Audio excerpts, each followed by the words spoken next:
जय श्री राधे। पूज्य श्री सद्गुरुदेव भगवान के चरणों में प्रणाम। भक्ति का वास्तविक स्वरूप है निरंतर भगवान का चिंतन होना। जो प्रभु के चरणों का आश्रय लेकर के बार बार यह अभ्यास करता है कि मुझे प्रभु का विस्मरण न हो, इससे उसे वह वस्तु प्राप्त होती है जो अन्य बड़े बड़े कठोर साधनों से भी प्राप्त नहीं होती।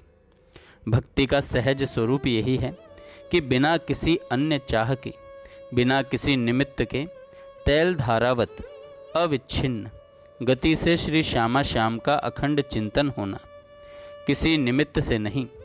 जैसी भी परिस्थिति में प्रभु मुझे रखें, कोई कल्याण आदि की भी भावना या चाह नहीं, बस अब जिया नहीं जा रहा प्रभु के स्मरण के बिना। अतः इसी स्वाभाविक स्मरण का नाम है विशुद्ध भक्ति। भगवान कपिल ने श्रीमद् भागवत में कहा है, कर्मेंद्रिय एवं ज्ञानेंद्रिय तथा मन की प्रभु के प्रति स्वाभाविकी जो वृत्ति है, उसी का नाम है अहेतु की भक्ति। अतः जीवन की एक एक सांस प्रभु के चिंतन में लगनी चाहिए, अर्थात हर स्थिति में सतत प्रभु का सिमरन चलता रहना चाहिए। भगवान से संबंध जोड़ लेने पर सहज भजन होता है। हमारा संबंध जब प्रभु से हो जाता है तो चिंतन करना नहीं पड़ता, अपितु चिंतन सहज में होता है। गोस्वामी तुलसीदास जी ने कहा है, काम ही नारी पियारी जिमी, लोभी प्रिय जिमी दाम, तिमि रघुनाथ निरंतर, प्रिय लागहु मोहे राम। हे प्रभु, आप मुझे ऐसे प्यारे लगो जैसे कामी पुरुष कामिनी का चिंतन करता है, जैसे लोभी पुरुष धन का चिंतन करता नहीं है, अनायास अपने आप होता है। ऐसे आप मुझे प्यारे लगने लगे।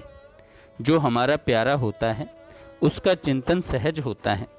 देखो, हमें शरीर के संबंधी विषय भोग आदि ये सब प्यारे हैं, इनका हम चिंतन तो नहीं करते हैं, लेकिन अपने आप सहज चिंतन होता है।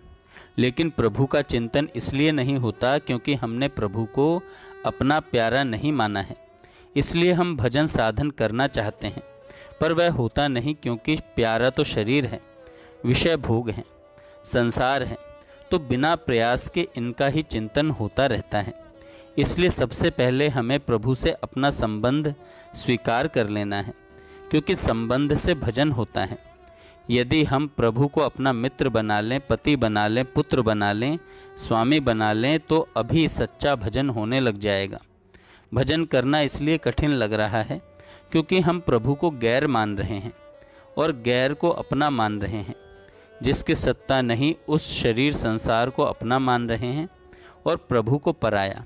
फिर सोचते हैं कि हमारा प्रभु से प्रेम नहीं हो रहा है। इतना आप स्वीकार कर लें कि श्री कृष्ण मेरे हैं। हमारा जहाँ अपनापन हो जाता है वहाँ प्रेम स्वाभाविक होता है।